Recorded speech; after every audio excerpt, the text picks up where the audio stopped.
Saat lagi, Anda akan menyaksikan Sapa Indonesia Malam, didukung oleh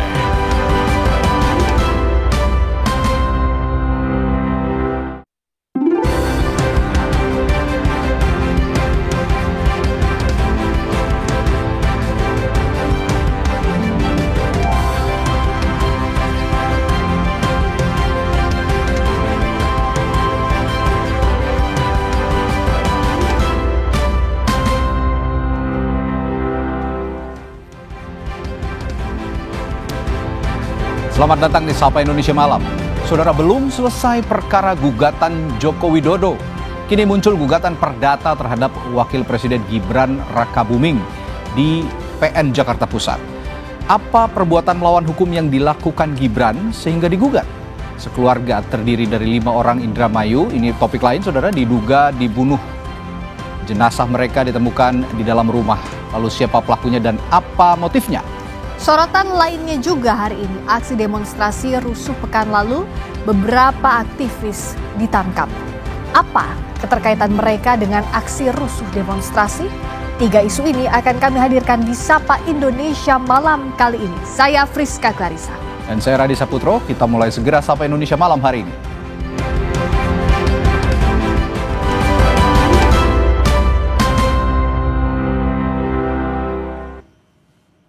Kami mulai dari berita pimpinan DPR yang menerima mahasiswa untuk mendengarkan aspirasi dan aduan terkait demonstrasi yang terjadi sekitar 1 pekan yang lalu. Sejumlah mahasiswa dari berbagai universitas dan gabungan organisasi mahasiswa hadir di ruang Abdul Muiz Gedung Nusantara, Jakarta. Mahasiswa diterima langsung 3 wakil ketua DPR, yakni Sufmi Dasko Ahmad, Cucun Ahmad Syamsurizal, dan Saan Mustopa. Salah satu perwakilan mahasiswa dari BEM UI, Agus Setiawan, meminta kepada DPR membentuk tim investigasi independen untuk mengusut tuntas dalang kerusuhan saat aksi demonstrasi, termasuk dugaan makar. BEM UI juga berharap agar DPR dapat menjalankan amanat yang diberikan rakyat Indonesia.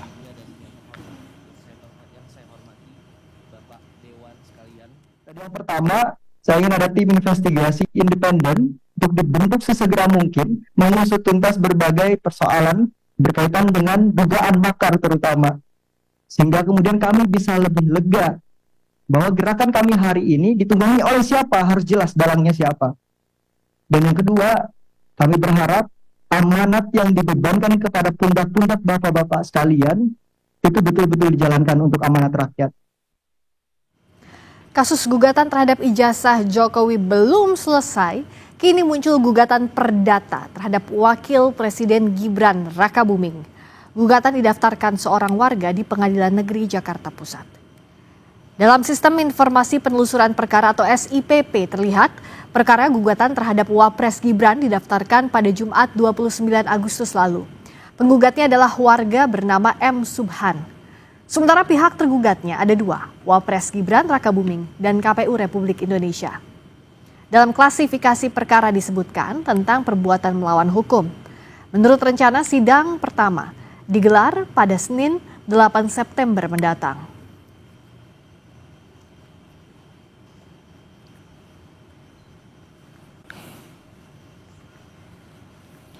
Sorotan selanjutnya, Divisi Propampori gelar sidang etik terhadap Komandan Batalion Resimen 4 Korps Brimob Kompol Kosmas Kagai.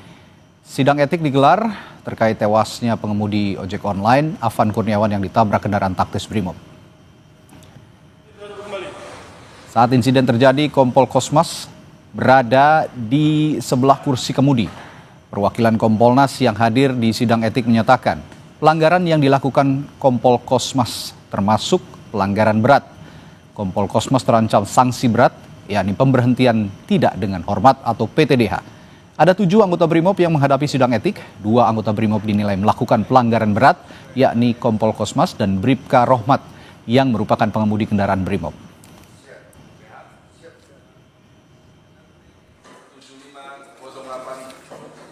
Nah, semoga harapannya memang seperti harapan gelar kemarin dan harapan keluarga, adanya hukuman yang tegas.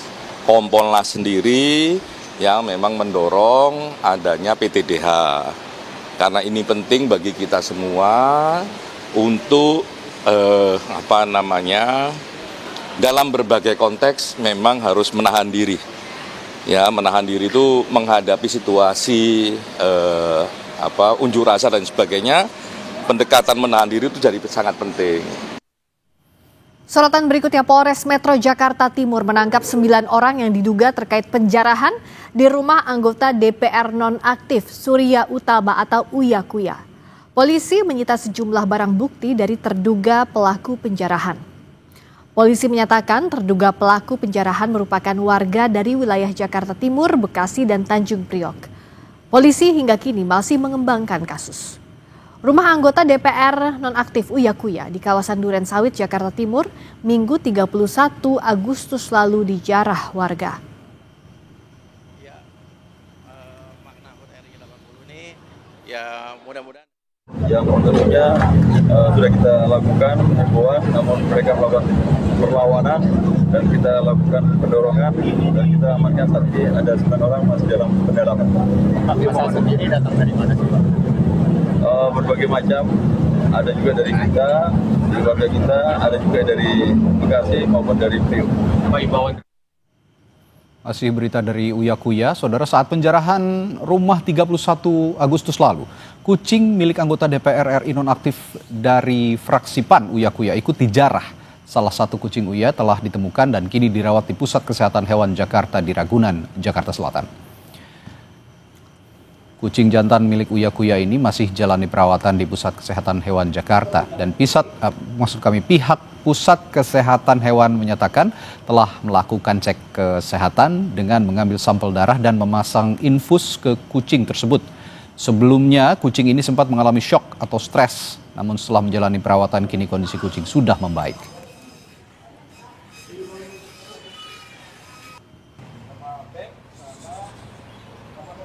Alhamdulillah kucingnya kondisi saat ini stres, namun saat ini kita sudah ambil hasil darah. Alhamdulillah hasil darahnya bagus, kondisinya hanya stres saja.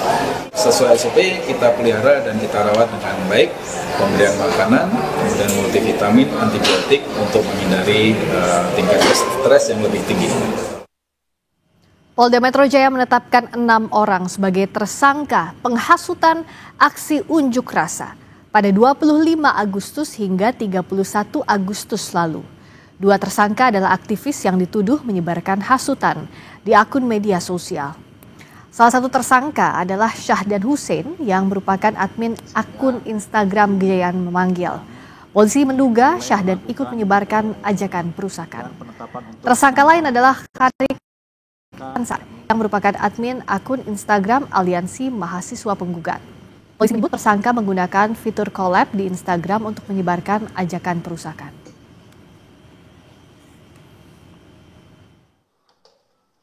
Tersangka SH itu adalah akun atau admin dari akun IG, nama akunnya @gm. Perannya adalah juga melakukan collab akun IG untuk menyebarkan ajakan pengerusakan. Kemudian tersangka yang keempat, KA, adalah seorang admin akun IG namanya AMP, perannya juga melakukan collab akun IG untuk menyebarkan ajakan pengerusakan. Direktur Eksekutif Lokataru Foundation, Del Pedro Marhain, ditetapkan menjadi tersangka karena mengajak, menghasut, dan memprovokasi demonstran termasuk pelajar sehingga anarkistis. Rekaman CCTV di perumahan setempat yang menunjukkan sebuah mobil polisi memasuki lingkungan dan menjemput Del Pedro Marhain. Lokataru menyebut ada 7 hingga 8 polisi yang menangkap Del Pedro. Lokataru Foundation mengecam penangkapan tersebut. Menurut Lokataru, tuduhan polisi sangat jahat dan mestinya kepolisian mengevaluasi cara mereka menangani pengunjuk rasa. Kami menilai ini terlalu jahat untuk menuduh kami sebagai dalang penghasutan segala macam. Ini bentuk kalau teman-teman Gen Z bilangnya playing victim. Seharusnya institusi yang kita lagi berdiri di sini, dia mengintrospeksi diri sendiri gitu ke dalam. Bahkan sejak dia melindas seseorang, merenggut nyawa sampai 7-8 orang hingga hari ini, mungkin nanti bisa dikonfirmasi ulang. Seharusnya dia melakukan introspeksi ke dalam, bukan menunjuk-telunjuknya ke orang-orang atau bahkan organisasi yang sejak awal kita melakukan peran-peran pengawasan publik, melakukan pendidikan demokrasi. Saudara, Polda Sulawesi Selatan tetapkan 11 tersangka kasus kerusuhan yang berujung pembakaran kantor DPRD Makassar dan Sulawesi Selatan pada Jumat malam lalu. Dari 11 orang yang ditetapkan sebagai tersangka ini, 8 orang diantaranya terkait ricuh yang berujung pembakaran di DPRD Kota Makassar dan 3 lainnya di gedung DPRD Sulsel. Tersangka dijerat pasal berbeda-beda sesuai peran mereka saat terjadi kerusuhan. Pasal yang dikenakan tentang pencurian hingga pembakaran. Dan hingga saat ini Polda Sulawesi Selatan masih terus melakukan pengusutan untuk mengungkap kerusuhan yang menyebabkan 4 orang meninggal dan pembakaran 2 kantor anggota dewan. Ada berbagai macam peran, ada yang melakukan pencurian ya, 363, ada beberapa aset di sana yang dibawa, kemudian juga pengerusakan di kantor DPR itu, kemudian juga ada yang melakukan pembakaran. Nah, yang melakukan pembakaran ini kita kenakan pasal di pasal 187 ayat 3. Di sini membahayakan nyawa dan mengakibatkan meninggalnya seseorang.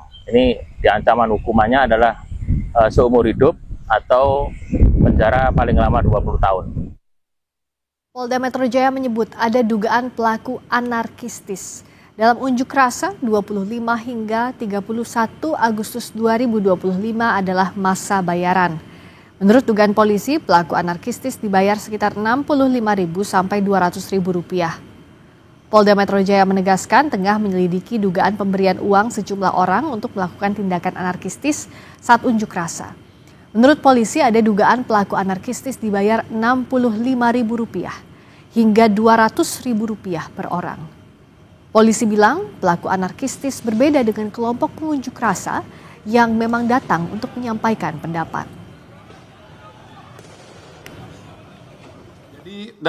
Ada juga beberapa pihak yang masih dilakukan pendalaman terkait memberikan iming-iming imbalan uang dengan rentang nominal Rp62.500 hingga Rp200.000 bagi anak-anak dan dewasa yang mau hadir melakukan aksi. Saudara, 5 orang dalam satu keluarga ditemukan tewas terkubur di rumahnya. Apa motifnya dan siapa pelakunya? Kita ulas sesaat lagi di Sapa Indonesia Malam.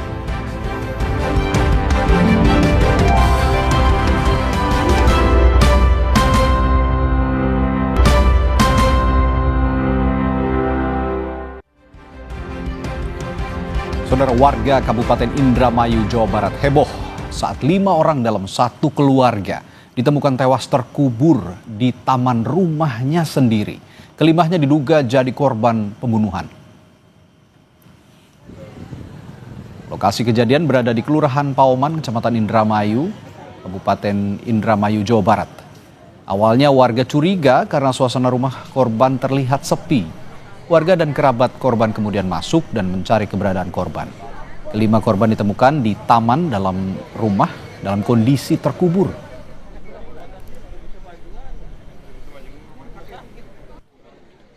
Awalnya sore sekitar 5:30 saya ke rumahnya karena lost contact dari hari Jumat. Jumat, Sabtu, Minggu, Senin nggak ada kabar dari Mama Ratu. Terus saya ke rumahnya sama teman-teman.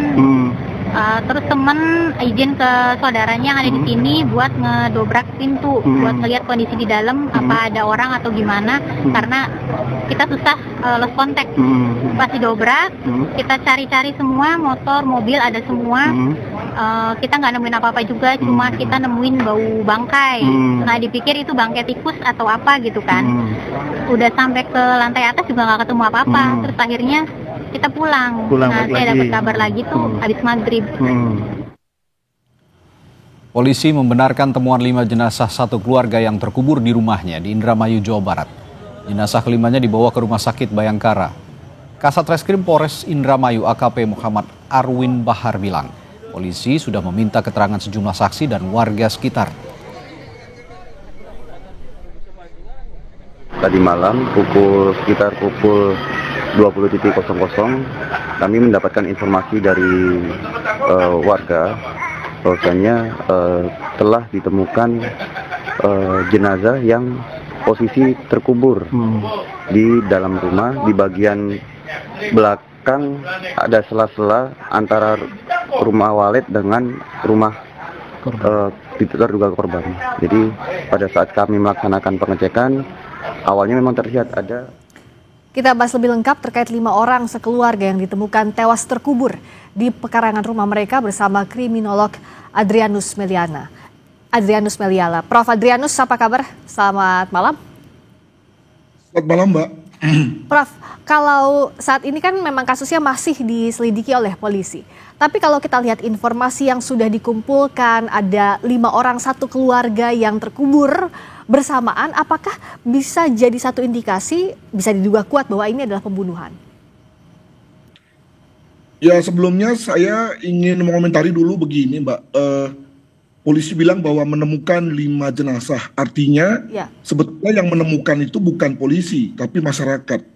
Ini menurut saya bukan hal yang baik ya. Kenapa? Karena itu masyarakat itu mengacak-acak TKP.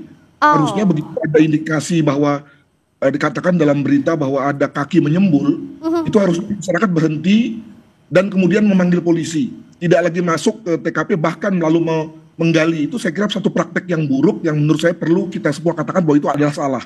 Mengapa? Karena banyak sekali kasus di mana memang niatnya sih baik ya untuk menolong, tapi lalu akan mengacaukan betul TKP, membuat lalu TKP menjadi tidak lagi asli, dan nanti ujung-ujungnya menyulitkan pekerjaan polisi. Kalau kemudian lalu polisi tidak bisa mengungkap, lalu kemudian polisi pun yang disalahkan. Jadi menurut saya ini dulu yang kemudian perlu kita clearkan. Kenapa kemudian masyarakat lalu demikian jauh ya dalam rangka mengangkat kelima mayat tersebut. Demikian, Mbak. Nah, soal ini Prof, kan yang dikhawatirkan menghilangkan bukti di sana. Kita kan tahu ada sidik jari dan sebagainya yang harusnya clear, tidak boleh diacak-acak sebelum ada polisi di sana. Nah, dalam kondisi seperti ini apakah memang polisi juga harus masuk merunut bahwa siapa yang pertama kali menemukan, kenapa berani misalnya membongkar, ada kecurigaan misalnya di situ meskipun ada anggota tubuh yang terlihat, apa yang bisa polisi lakukan soal ini? Akhirnya begitu, paksa polisi kemudian lalu mulai berpikir bahwa jangan-jangan ada alat bukti ya, artinya alat bukti itu bisa saja barang bukti, bisa saja petunjuk, bisa saja surat, bisa saja darah yang kemudian hilang atau terkotor atau tercemarkan gara-gara itu. Dan mungkin sekali misalnya hal itu dilakukan secara sengaja, karena terus terang saja bahwa pada saat ini menurut saya semua orang bisa menjadi tersangka, iya kan? Ya, betul. Artinya nggak harus tetangga, bisa juga saudara, bisa juga rekan bisnis dari korban. Nah, maka misalnya dalam ini menjadi tidak mengherankan kalau kemudian lalu polisi misalnya lalu kemudian menaruh curiga pada orang-orang yang mengangkat tadi dengan satu alasan bahwa kenapa nggak tunggu kami? Sekali lagi karena itu adalah bukan satu benda biasa, tapi sudah menjadi alat bukti ya, atau barang bukti yang sudah ada kekuatan hukumnya. Nah, ini yang menurut saya menjadi pembelajaran bagi kita semua. Demikian. Nah, Prof, kalau dalam kondisi seperti ini, kasus seperti ini, kan ada juga beberapa kasus lainnya yang barang bukti atau jejak di sekitar TKP itu antara dihilangkan, dirusak, tidak sengaja hilang atau tidak sengaja dihilangkan. Bagaimana polisi bisa merunutnya agar bisa dengan jejak yang hilang di awal, tapi masih tetap bisa membongkar kasus ini? Apakah satu-satunya dengan otopsi misalnya atau seperti apa? Tentu banyak hal yang bisa dilakukan ya. Jadi jangan khawatir lah dengan bantuan daripada Scientific Crime Investigation, maka sebetulnya banyak hal yang bisa dilakukan. Cuma tadi derajat keparahannya tentu amat mengganggu. Jadi kalau berkaca pada kasus Subang misalnya, kalau kita masih ingat, itu kan betul-betul terganggu betul. Nah, maka jangan sampai pada hal ini juga terganggu. Nah, saya misalnya melihat bahwa dikatakan dalam pemberitaan bahwa pada waktu di TKP walaupun sudah dikeluarkan, tapi kemudian pusident identifikasi bisa masuk, lalu kemudian forensik bisa masuk, artinya masih lumayan lah.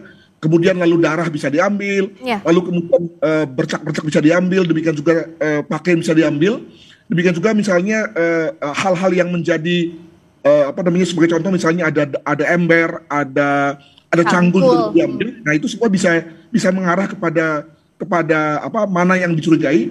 Tentu saja dalam ini misalnya kalau misalnya di situ ada 3 atau 4 sidik jari yang melekat pada cangkul misalnya, maka tentu lalu ya polisi harus melakukan pertama-tama guessing ya, atau mengira-gira dulu gitu ya. Mana sidik jari yang dipakai oleh pelaku, mana yang dipakai oleh atau mana yang merupakan sidik jari dari teman-teman yang memeriksa. Nah itu kan jadi di situ kesulitannya. Sulit ya. Situasi melambat pasti, situasi error juga mungkin sekali terjadi. Demikian. Nah, dalam kondisi seperti ini bagaimana untuk berhati-hati, tapi di sisi lain juga kan banyak yang menunggu kasus ini segera diungkap, Prof. Singkat saja. Ya makanya perlu diberikan semacam sosialisasi publik bahwa ada situasi penyulit yang membuat lalu kemudian polisi malah harus hati-hati, tambah hati-hati untuk kemudian sampai pada satu kesimpulan tentang apa penyebab mati, siapa pelakunya dan apa motif kematiannya. Demikian. Semakin berat tugas polisi, tapi yang jelas harus segera diungkap meskipun tadi lebih berat pekerjaannya karena ada TKP yang rusak di awal. Terima kasih Prof. Adrianus Meliala, kriminolog telah bergabung di Sapa Indonesia Malam. Saudara, setelah jeda, Sapa Indonesia Malam segera kembali dengan berita sejumlah korban jiwa yang berjatuhan saat unjuk rasa berujung kerusuhan di berbagai daerah jadi catatan kelam demokrasi Indonesia yang masih diwarnai kekerasan. Ulasannya sesaat lagi di Sapa Indonesia Malam.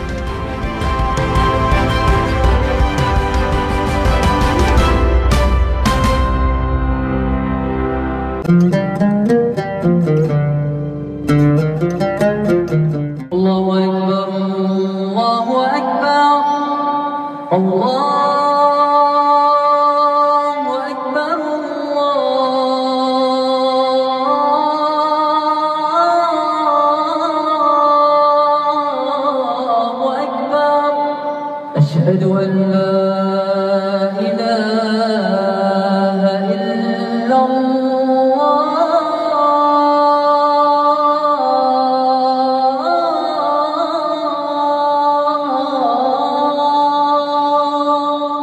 أشهد أن لا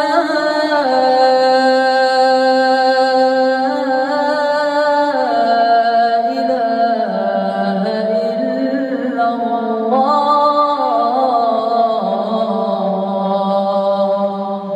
أشهد أن محمدا رسول الله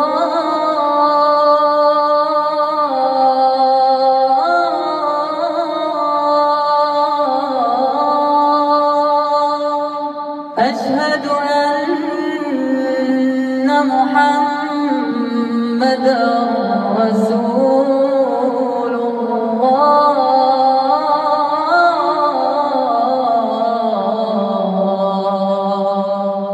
حي على الصلاة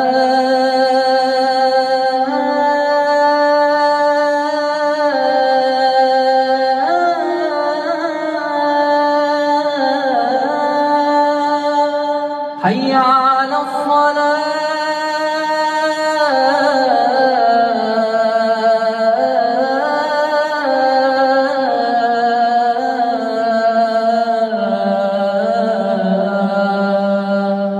حي على الفلاح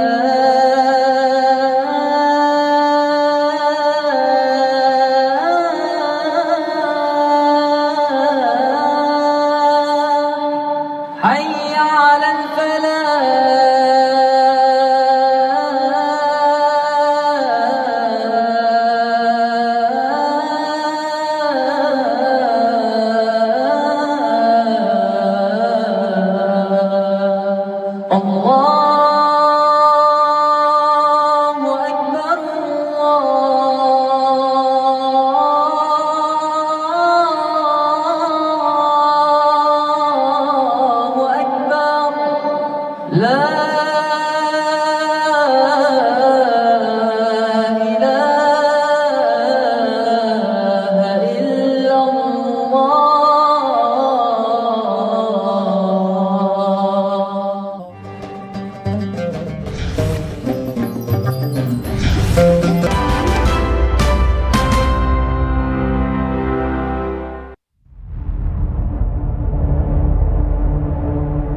keributan.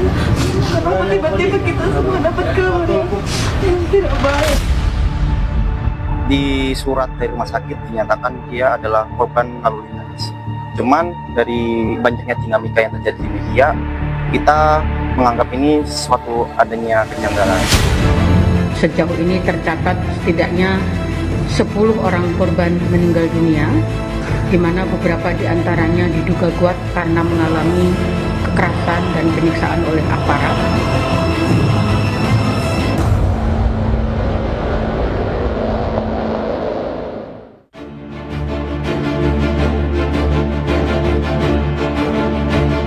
Kematian pengendara ojek daring Afan Kurniawan jadi tamparan keras wajah demokrasi Indonesia. Afan meninggal setelah tertabrak kendaraan taktis Brimob Rabu 28 Agustus malam. Kini Polri menyatakan 2 orang anggota Brimob diduga melakukan pelanggaran berat atas peristiwa itu. Tak hanya Afan, di Sulawesi Selatan pengendara ojek daring Rusdam Diansyah yang akrab disapa Dandi juga meninggal saat terjadi unjuk rasa di depan Universitas Bosowa, Jalan Urip Sumoharjo, Makassar. Keluarga tak menyangka niat Dandi yang hanya ingin menonton demo justru merenggut nyawa pria berusia 26 tahun itu pada 30 Agustus lalu. Keluarga mengungkap sejumlah orang sempat berteriak intel kepada Dandi hingga akhirnya diamuk massa. Adikku orang baik, Kak. Tidak pernah cari masalah, tidak pernah bikin keributan. Kenapa tiba-tiba kita semua dapat kabar yang tidak baik? Kericuhan demonstrasi di Makassar juga merenggut nyawa Akbar Basri alias Abai. Staf Humas dan Protokoler DPRD Kota Makassar itu jadi korban pembakaran gedung DPRD Kota Makassar Jumat malam. Keluarga berharap polisi mengusut tuntas kasus kematian Abai dan menangkap pelaku kericuhan demonstrasi di Makassar. Dan saya dapat kabar dari saudara-saudara bahwa adik saya itu terjebak di dalam gedung DPRD Kota Makassar.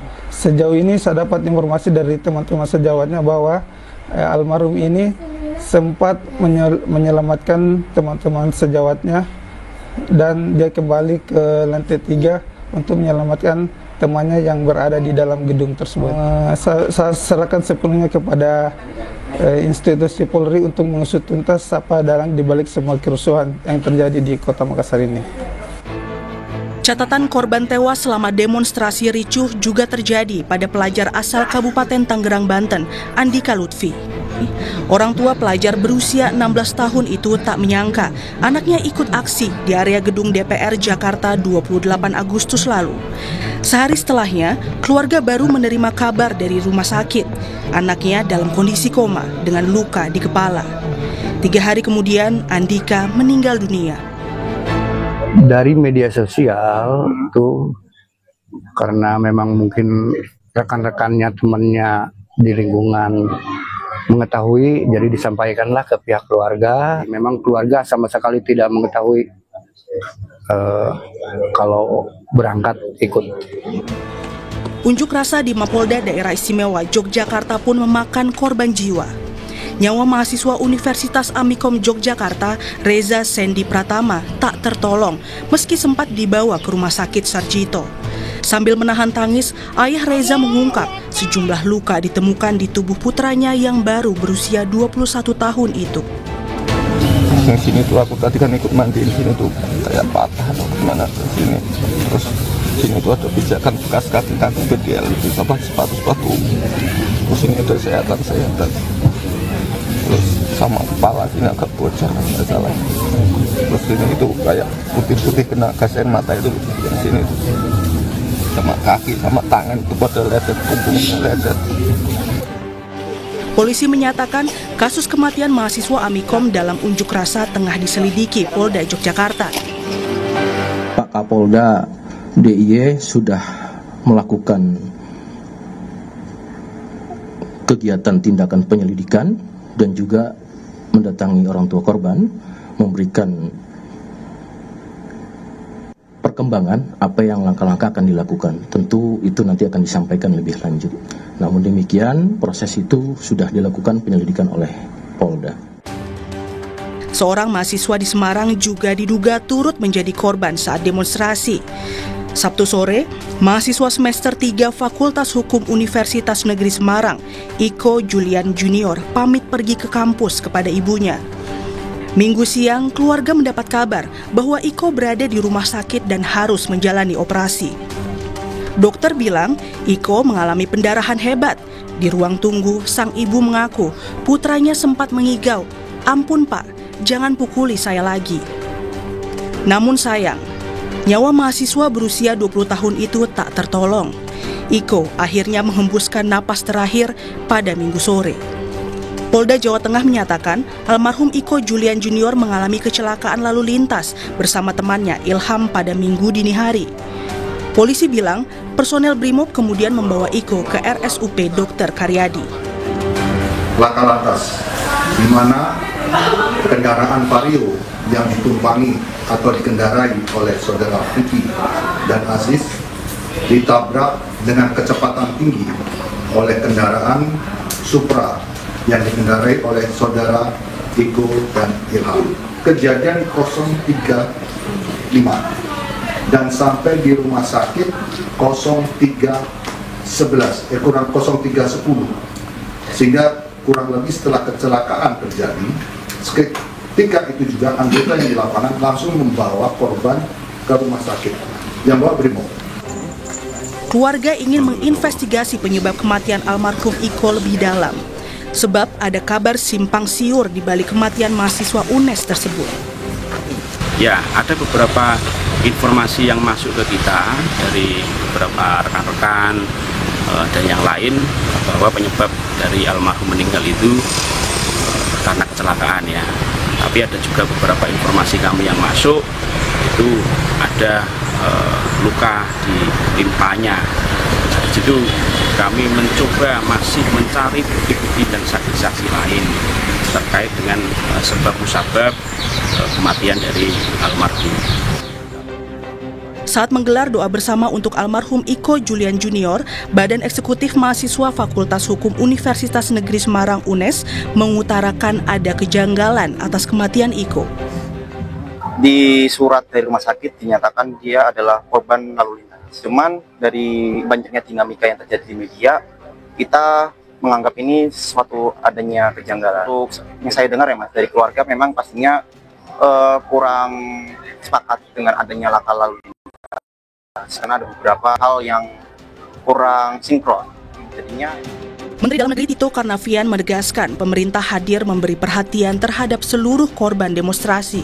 Sampaikan tidak bisa menggantikan yang wafat, tapi paling tidak pemerintah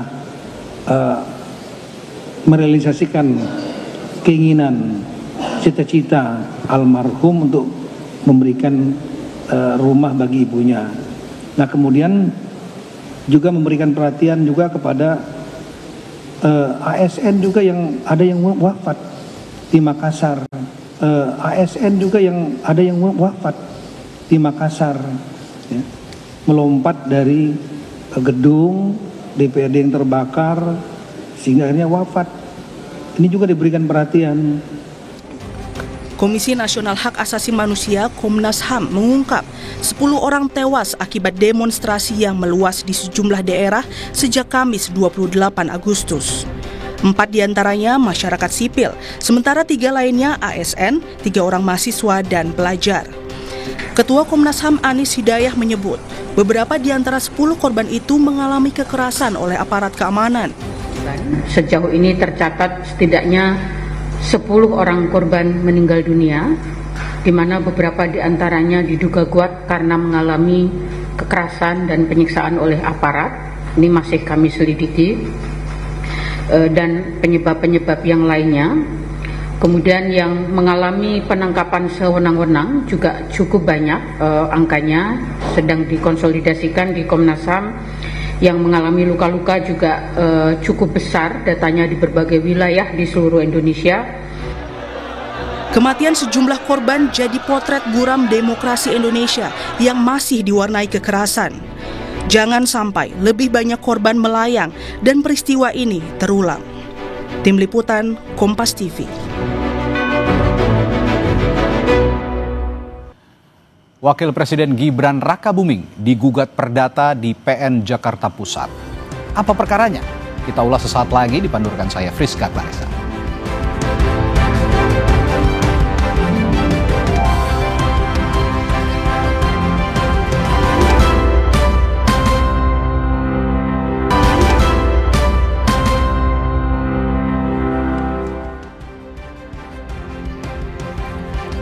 Masih sampai Indonesia Malam bersama saya Friska Clarissa. Wakil Presiden Gibran Rakabuming digugat secara perdata. Gugatan didaftarkan seorang warga di Pengadilan Negeri Jakarta Pusat. Dalam Sistem Informasi Penelusuran Perkara atau SIPP, terlihat perkara gugatan terhadap Wapres Gibran didaftarkan pada Jumat 29 Agustus lalu. Penggugatnya adalah warga bernama M. Subhan. Sementara pihak tergugatnya ada dua, Wapres Gibran Rakabuming dan KPU Republik Indonesia. Dalam klasifikasi perkara disebutkan tentang perbuatan melawan hukum. Rencananya sidang pertama digelar pada Senin 8 September mendatang.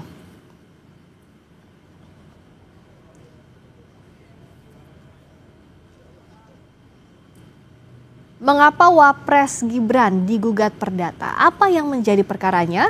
Kita bahas bersama penggugat Wapres Gibran di Pengadilan Negeri Jakarta Pusat, Subhan Palal, dan juga Wakil Ketua Umum Bara JP, David Pajung. Selamat malam Pak Subhan, juga Bung David. Mbak. Selamat malam. Selamat malam Mbak Friska. Selamat malam Mas David. Selamat malam. Subhan. Nah kita akan tanyakan dulu ya ke Pak Subhan. Saya mau tanya dulu. Nah, klasifikasinya kan perbuatan melawan hukum. Spesifiknya apa yang dianggap perbuatan melawan hukum? Jadi gini, kita berangkat dari negara hukum. Maka semua penyelenggaraan negara harus diatur oleh hukum. Apa yang tidak sesuainya? Ya, yang tidak sesuai karena dalam undang-undang pemilu itu dipersyaratkan seorang wakil presiden atau presiden sekalipun harus minimum tamat SLTA, alia, SMA atau sederajat. Nah, wakil presiden ini tidak punya ijazah itu, ijazah SLTA nggak punya. Kalau di KPU apa tertulisnya waktu yang di KPU calonkan kalau presiden? Di KPU hanya tertulis SMA-nya 2 kali malahan, yaitu diselenggarakan di Singapura sama Australia. Yang di Australia itu yang disetarakan sama SMA itu Orchid Park Secondary School Singapura, yang Australia UTS Inset Sydney. Kalau dari hasil penelusuran Pak Subhan dan kawan-kawan itu tidak setara SMA? Gini, meskipun setara, tapi undang-undang tidak memberikan amanat itu. Amanatnya hanya tamat minimum riwayat pendidikannya SLTA atau SMA, alia, sederajat. Hanya itu. Saya tanya ke Bung David, ini dipersoalkan soal pendidikannya dianggap tidak memenuhi syarat SMA atau sederajat. Ya, jadi gini Mbak, ini kan kita sudah melangkah 10 langkah, terus kemudian kita mau menarik langkah lagi, undur ya. Ini namanya mencari jarum dalam jerami ya. Artinya sesuatu tindakan yang sia-sia, yang begitu berat. Karena gini, ini kita mencoba membangun sebuah kekisruan dialektika yang tidak konstruktif. Karena pertama, Mas Gibran ini tamat, justru tadi sudah disampaikan oleh Mas Subhan sendiri kan, tamat di 2 tempat malah, dan tempat itu adalah tempat berkelas. Di Orchid Park Secondary di Singapura dan di Australia. Itu setara ya, setara, bahkan kalau kita mau menyetarakan dalam sisi kualitas ya bisa dipersandingkan lah kualitasnya seperti apa dengan misalnya SMA kita di Indonesia. Lalu kemudian yang kedua, Mas Gibran ini adalah mantan wali kota, di mana persyaratan administrasi ketika maju di pilkada wali kota, lalu kemudian maju ke pilpres lagi sebagai wapres, itu kemudian mengalami lagi satu proses di KPU ya. Jadi 2 kali proses itu. Rasa-rasanya kita ingin mendelegitimasi lembaga-lembaga sekaliber KPUD dan KPU pusat jika ini dipersoalkan kembali, bahkan keputusan MK itu sudah memperkuat semuanya. Jadi memang nggak ada dasar, nggak ada legitimasi konstitusi, nggak ada legitimasi hukum, nggak ada legitimasi sosial, dan nggak ada legitimasi politiknya untuk mempersoalkan itu sebenarnya. Jadi dianggap gugatannya itu tidak berdasar kalau kata Bung David, Pak Subhan? Gini. Dasar dari sisi konstitusi, dari sisi undang-undang, dari sisi politik maupun ya, Bung David, sosial. Saya kasih ke Pak Subhan. Dianggap Bung David tadi katanya nggak gini. Berdasar. Makanya konsepsi perbuatan melawan hukum itu ada perbuatan yang telah dilakukan. Kalau sebelum dilakukan kita nggak tahu itu. Nah, konsepnya perbuatan melawan hukum, ya itu tadi. Setelah perbuatan dilakukan. Nah, kalau misalnya gugatan perdata itu kan misalnya tadi kata Pak Subhan dan kawan-kawan itu tidak setara dengan SMA misalnya. Saat dibawa ke pengadilan sudah adakah bukti-bukti untuk menyandingkan itu? Gini, kalau tadi Pak David ya, Pak David berbicara tentang penyetaraan. Penyetaraan itu oleh siapa? Apakah KPU punya kewenangan untuk itu? Nggak punya, di undang-undang nggak ada itu. Yang ada hanya tamat SMA, alia, atau yang sederajat. Artinya apa itu? Pendidikan STA yang diselenggarakan berdasarkan hukum Indonesia. Itu SMA-nya. Berarti kalau untuk pejabat yang sekolah di luar Indonesia, nggak bisa dong mendaftar atau gimana? Kalau persyaratannya nggak cukup, nggak bisa. Ini persyaratannya SMA. Dia nggak ada, ijazahnya nggak ada SMA-nya. Oh, ijazah SMA yang dipertanyakan? Bukan dipertanyakan oleh KPU, dibilang nggak ada. Oke, Bung David, nggak ada. Bung David nggak ada ijazahnya. Ini masalah ijazah lagi. Ijazah SMA-nya nggak ada, di KPU nggak ada. Bung David. Nah itu jadi gini ya, di KPU itu ada mekanisme mereka. Ada mekanisme di dalam pemenuhan syarat administrasi dan syarat undang-undang, baik di ketika proses pilkada ya di KPUD Solo, Surakarta, itu sudah melewati tahap itu. Kemudian yang lebih tinggi lagi jangkauannya di KPU Pusat ketika Cawapres kemarin itu dilakukan hal yang tentu saringannya lebih ketat lagi, baik dari sisi undang-undang ya, dari sisi administratif, termasuk tadi itu bahwa sederajat ya, bahasa hukumnya itu sederajat. Nah sederajat ini ya bukan di situ nggak bunyi bahwa itu khusus lulusan Indonesia. Coba Pak, di mana Pak Subhan temukan itu bahwa khusus lulus di dalam negeri atau pendidikan di Indonesia, kan nggak bunyi itu. Jadi prinsip hukum selama nggak ada bunyi itu maka nggak ada pelanggaran Pak. Dan ini kembali lagi ya, kita membuat kekisruhan lagi seolah-olah ini ada pelanggaran hukum ya. Kita mengabaikan mendelegitimasi tugas dan fungsi KPUD. Kemudian sekian puluh juta rakyat Indonesia, rakyat Solo yang sudah memilih Mas Gibran di Solo, rakyat Indonesia yang sudah memilih Prabowo Gibran di Indonesia itu dengan kemenangan 50% lebih ya, 56% itu kita mencoba mengabaikan itu.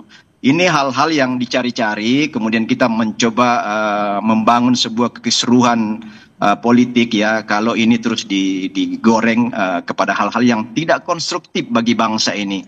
Bangsa ini coba maju lebih jauh lagi untuk bagaimana meraih Indonesia Emas dengan segala macam Jadi perjuangan. kita ada buktinya. Apa bukti yang dipunya oleh Pak Subhan, coba dokumennya? Gini, saya bacakan Mas David ya. Bunyi monggo. Pasal Undang-Undang Nomor 7 Tahun 2017 tentang Pemilihan Umum, Pasal 169 huruf R, junto pasal 13 Peraturan Pemilihan Komisi Pemilihan Umum Nomor 19 Tahun 2023 huruf R juga. Bunyinya begini nih. Berpendidikan paling rendah tamat sekolah menengah atas, madrasah aliyah, sekolah menengah kejuruan, madrasah aliyah kejuruan, atau sekolah lain yang sederajat. Cukup kan? Cukup definitif itu. Kenapa? Sangat definitif. Iya, definitif. Sangat. Nah, Dia si wakil presiden ini nggak punya salah satu dari yang disebut ini. Sekolah lain yang sederajat, Bapak memahami makna sekolah lain yang sederajat itu gimana? Silakan dijawab. Makna lain yang sederajat itu adalah sederajat yang diselenggarakan berdasarkan hukum Indonesia. Oh, nggak bunyi begitu, Pak. Coba jangan menerjemahkan sendiri. Bukan, ya. ini bukan menerjemahkan. Jangan mencoba membangun interpretasi. Bapak juga jangan menafsirkan lain. Ini tafsir gramatikalnya begitu. Loh, KPU sebagai lembaga pelaksana pemilihan umum ya, baik di daerah KPUD dan di pusat itu KPU, itu sudah menginterpretasi itu berdasarkan kewenangan diskresi yang ada pada mereka, Pak. Dan itu kita yakini pasti berkoordinasi dengan lembaga-lembaga tinggi pendidikan yang formal di Indonesia. Karena kalau misalnya itu kalau itu diinterpretasi bahwa lulusan luar negeri tidak bisa, pastilah KPUD akan membatalkan itu ketika di Solo yang lalu. Kemudian KPU pusat juga akan menganulir itu atau menolak itu kalau itu diinterpretasi, diterjemahkan bahwa lulusan luar negeri itu tidak memenuhi Jadi kalau menurut Bung David sederajat yang itu sudah dilalui oleh Mas Wapres, yang dimiliki itu sudah diverifikasi oleh KPU, sudah dianggap sederajat, harusnya nggak jadi masalah dong. Begitu Bung David? Pasti dong, nggak mungkin itu ditetapkan menjadi ketukan palu oleh KPUD ketika calon wali kota dan KPU pusat ketika mencalonkan diri sebagai cawapres. Saya ke Pak Subhan, nggak mungkin kalau tidak lolos verifikasi, toh sudah melewati di berbagai kota, lalu juga sampai ke pusat. Saya tidak ingin lari kepada persoalan politik atau yang lainnya. Ini view hukum. View hukum. Oleh karena itu kami uji di pengadilan. Nah, nanti kita lihat saja. Apakah boleh KPU menafsirkan pendidikan SMA sederajat dengan pendidikan luar negeri? Kalau diperbolehkan, diatur di mana di wewenang itu KPU? Nah, kalau pejabat, ini pertanyaan awam pastikan dengan gugatan ini, kalau pejabat dia lulusan luar negeri, legalisasinya berdasarkan hukum ini kalau menurut tafsiran Anda seperti apa? Kalau pejabat lain kita belum tahu bagaimana persyaratan diatur oleh undang-undang. Kalau ini kebetulan diatur undang-undang secara limitatif. Limitatif harus menjalani pendidikannya di Indonesia? Iya, di Indonesia. Untuk SMA saja atau dengan? SMA, cukup sampai SMA aja. Oke. Iya. Nah, oke Pak Bung David dianggap bahwa ya ini untuk SMA saja. Kalau tadi berdasarkan undang-undang, menurut tafsiran dari Pak Subhan seperti itu, SMA-nya terbatas. Ya, itu kan tafsiran beliau Pak Subhan ya, dengan segala hormat ya. Itu tafsiran Pak Subhan. Karena gini Pak, lembaga yang berwenang di dalam proses menerjemahkan administratif persyaratan calon itu KPU ya. Nah, ini dasar hukum ya, dasar hukum dan dasar politik. Karena ketika itu tidak memenuhi kausal hukum undang-undang pemilu, pasti akan tercoret oleh KPU. Pasti itu, saya pastikan.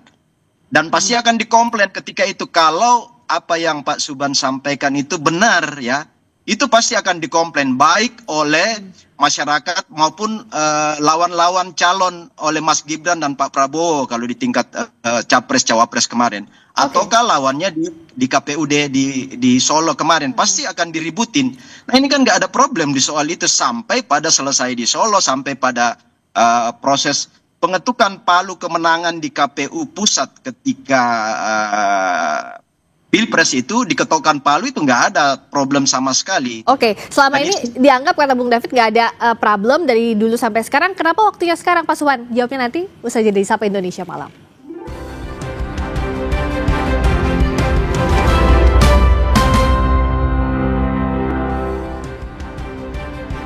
Kembali di Sapa Indonesia Malam, saya ke Pak Subhan. Yang di pertanyaan Bung David tadi, kan kemarin sudah lolos di KPU tingkat daerah sampai ke tingkat pusat, kok baru sekarang digugatnya? Nah, begini Bu, ini sebenarnya hukum administrasi domainnya. Itu berlaku prinsip begini, sesuatu kebijakan atau tindakan pemerintah dianggap benar sebelum dapat dibuktikan sebaliknya. Nah, saya ini ingin membuktikan sebaliknya itu. Itu prinsipnya.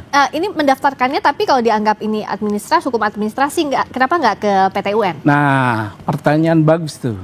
Saya udah ke PT UN, Bu, tapi kena dismisal. Oh, dismisal. Karena waktu. Perkaranya. Oke. Waktunya udah nggak cukup katanya. Jadi sekarang larinya ke perdata. Iya, ini buktinya di dismisal. Penetapan dismisal ini ya. Iya. Oke. Karena bahwa dari segi waktu PT UN Jakarta tidak berwenang lagi memeriksa sengketa yang berkaitan dengan surat keputusan KPU tentang penetapan pasangan calon presiden dan wakil presiden RI.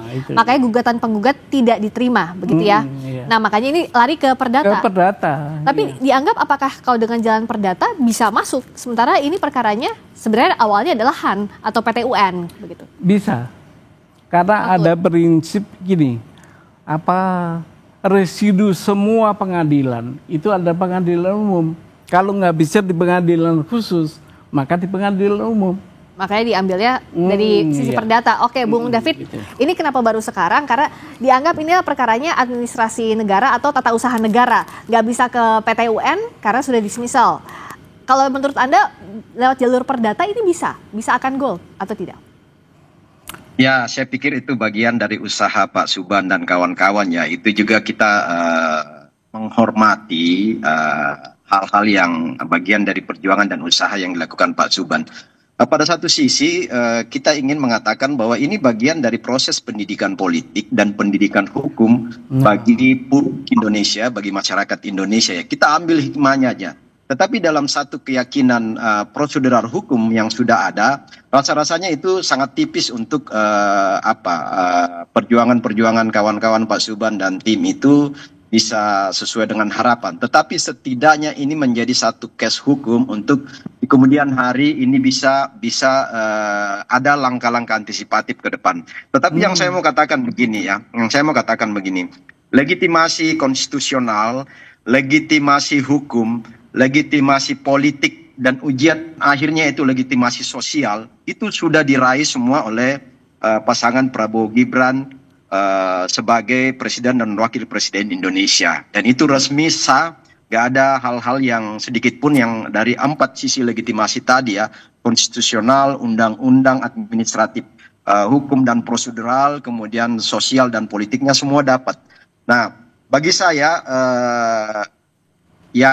ini bagian dari dinamika, tetapi pada satu sisi kita juga meyakini bahwa ini adalah usaha-usaha yang rasanya sia-sia karena pemerintah sekarang khususnya Presiden Prabowo dan Mas Gibran ini tengah berjuang untuk merealisasikan semua janji-janji politik dalam rangka mencapai tujuan berdasarkan campaign Asta Cita yang dikampanyekan oleh Pak Prabowo dan Gibran ya. Kalau jadi ini lebih fokus mereka ke sana. Nah, tapi kalau dari sisinya Pak Subhan, apa yakin gak ada motif politik di balik ini? Gini, Mbak, saya ini bukan orang politik, ya. Saya ini maju sendirian nih, nggak ada yang sponsor atau nggak ada. Karena saya melihat ini hukum kita dibajak nih dengan begini caranya. Karena kenapa? Tidak punya ijazah SLTA bisa lolos. Nah, ada dugaan KPU saat itu adalah terbelenggu oleh relasi kuasa. Makanya KPU jadi tergugat 2? Iya, ikut kita gugat. Tapi tidak ada motif politik ini? Nggak ada. Maka minta, itu kan konsepsi PMH. PMH itu boleh meminta kerugian material maupun imaterial. Saya minta dibayarkan ke negara kerugiannya. Hanya ingin membuktikan saja begitu bahwa? Iya, bahwa ini nggak benar, ini nggak sekolah SMA ini, orang ini. Kenapa bisa jadi wakil presiden? Oke, Bung David, dianggapnya tidak ada motif politik sama sekali, hanya ingin menunjukkan bahwa tidak sesuai, tidak lolos administrasi. Ya, apapun itu ya, langkah-langkah ini kan sudah langkah politik. Bahwa menggunakan instrumen hukum itu kita hargai ya, kita sangat hargai Pak Subhan. Ini adalah langkah politik Pak Subhan dengan menggunakan hukum sebagai instrumen atau tools. Tetapi yang berikutnya adalah sebenarnya juga patut dipertanyakan, Pak Subhan ini legal standingnya apa gitu kan, legal standingnya. Kalau setiap person dari 270 juta masyarakat Indonesia bisa melakukan langkah-langkah seperti ini, maka kisruhlah republik ini. Aparatur hukum kita akan energinya akan habis, untuk merespon ya, memproses hal-hal yang sesungguhnya ini bagi saya ya itu tadi langkah yang sia-sia karena sudah dilewati sekian lama ya. Seharusnya Pak Subhan ini kalau mau memperkarakan itu ya paling enggak misalnya ketika ketukan palu KPU ya, ketukan palu KPU menjadi calon yang sah.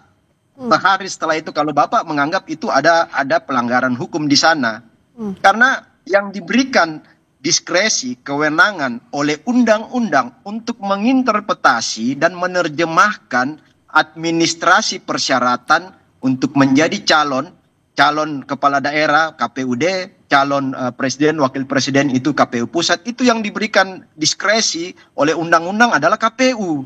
Ya, jadi mereka sudah menunaikan diskresinya secara baik dan benar dan nggak ada problem ketika itu. Ya. Nah, ini yang bagi saya, kalau 270 juta rakyat Indonesia memainkan posisi sebagai Pak Subhan mau jadi apa Republik ini mau dianggap jadi apa, ini langkahnya Indonesia. Dianggap kata Bung David sia-sia, sudah lewat waktu dan ini harusnya langkah, disebutnya sebagai langkah politik kalau menurut Bung David. Gini, kembali lagi, apa kepentingan saya di politik? Nggak ada. Mau jadi apa, kita udah tua begini. Saya lebih sayang negara hukum saya diacak-acak dengan cara ini. Negara hukum itu amanat konstitusi. Ya. Nah, itu kan interpretasi Pak Subhan. Diacak-acak itu versi Pak Subhan kan. Versi 1 jiwa dari 270 juta, sekian puluh juta mengatakan nggak ada itu diacak-acak. Nggak ada itu. Jadi kita jangan membangun sebuah opini yang ya justru ini opini yang mengacak-acak hukum yang dibangun oleh Pak Subhan, silakan dijawab. Orang pribadi kan. Gini, bahasa itu ada bahasa yang berkembang. Kami ingin pure hukum. Kita buktikan bahwa wakil presiden tidak memiliki ijazah SMA sederajat. Itu aja. Hanya itu. Ingin membuktikan dulu. Iya. Perkara nanti diterima atau tidak ya, urusan itu lain. urusan lain. Karena kita yakin. Ini keyakinan. Fakta sudah membuktikan Pak. Fakta kita menang. Tapi keyakinan kita berbicara lain. Oke. Karena pengalaman ini ada kekuasaan di sini. Oke, jadi dianggap ini adalah hak untuk menggugat, Bung David. Iya, hak kita sebagai warga negara. Oke, hak untuk tadi saya katakan tadi itu hak pribadi ya. Hak pribadi setiap orang. Cuman kalau setiap hak pribadi seperti ini dilayanin oleh institusi hukum, maka akan rusak Republik ini. Kalau 270 juta orang mengambil langkah sama dengan Pak Subhan, kisruhlah Republik ini. Tadi saya mempertanyakan legal standing Pak Subhan itu sebagai person kan di situ. Nah, legitimasi politiknya terlalu kecil ya. Legal standing saya warga negara. Legal standingnya sudah cukup dianggap sebagai cukup banget warga negara. Ini untuk negara ini. Oke, nanti sidang pertamanya adalah 8 September. Iya, 8. Sudah ada agendanya apa, membacakan gugatan kah? Agendanya pembacaan gugatan. Oke, jadi kita tunggu nanti 8 September pembacaan gugatan akan dibacakan di Pengadilan Negeri Jakarta Pusat, diterima atau tidaknya kita ikuti proses yang berjalan. Terima kasih Pak Subhan Palal, penggugat Wapres Gibran di Terima kasih Terima Mas kasih juga selamat malam. Bung David Pajuk, Wakil Ketua Umum BRJP. Selamat berjuang Pak Subhan ya. Iya, baik, terima kasih, selamat malam. Berikutnya saudara, kami kembali dengan sorotan lainnya. Masih di Sapa Indonesia Malam. Eksekutif Lokataru Foundation sekaligus aktivis HAM Del Pedro Marhain ditangkap polisi. Sesaat lagi di Sapa Indonesia Malam bersama Radisa Putro.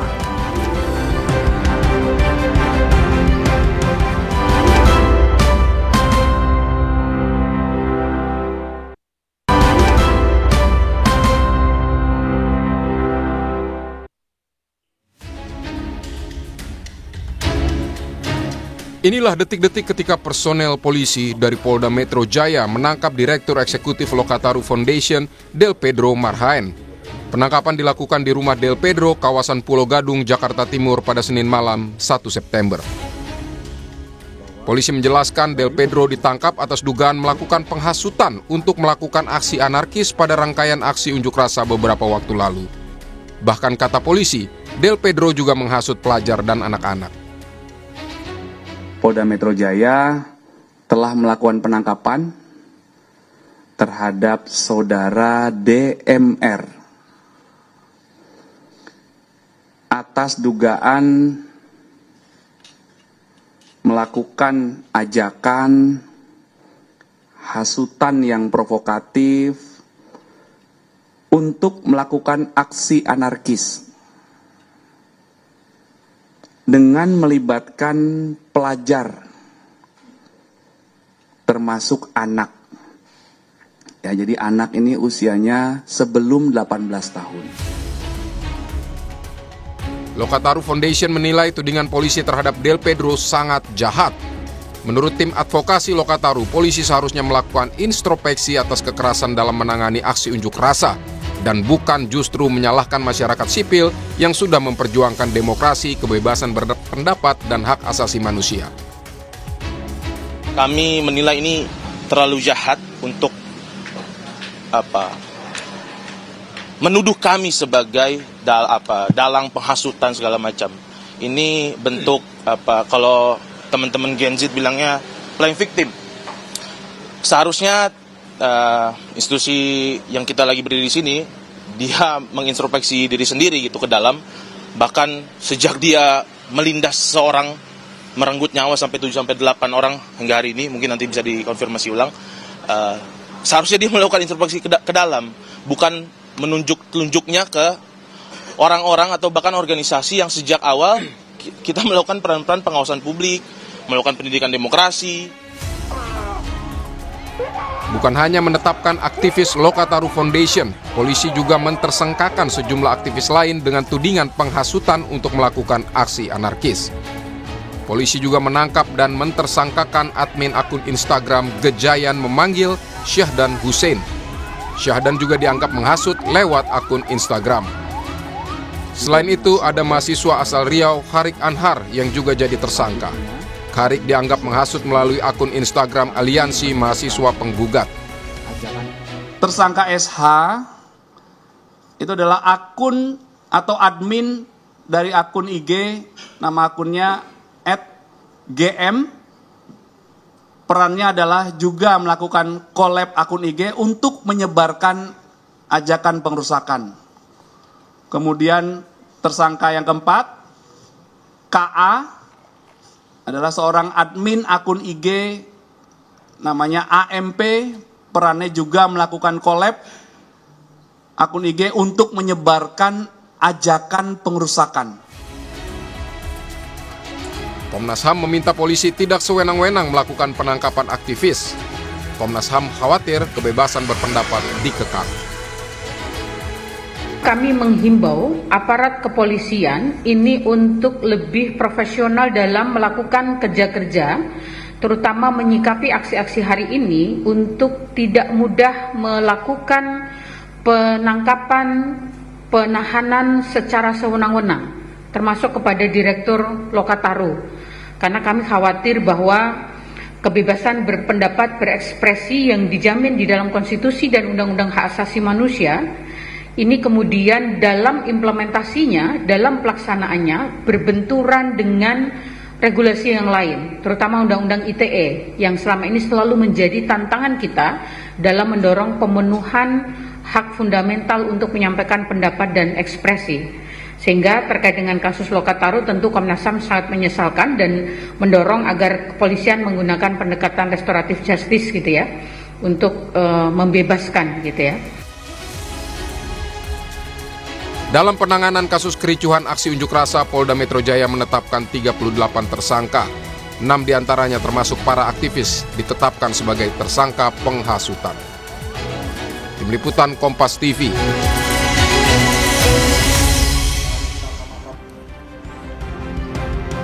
Saudara, polisi tetapkan sejumlah aktivis menjadi tersangka penghasutan di aksi unjuk rasa beberapa waktu lalu. Polisi bilang penghasutan untuk melakukan aksi anarkistis dilakukan lewat akun media sosial. Dan bagaimana ini ditindaklanjuti, dan untuk membahas hal itu dalam kesempatan kali ini, kami akan membahasnya bersama Kepala Barreskrim Polri periode 2008-2009 Susno Duaji dan Direktur Eksekutif Amnesty International Indonesia Usman Hamid. Selamat malam Bapak. Selamat malam. Saya ke Pak Susno dulu. Saya mau tanya Pak Susno, pertama-tama soal prosedur dulu deh ya. Prosedur yang dilakukan oleh polisi untuk menangkap Del Pedro Marhain, Direktur Lokataru.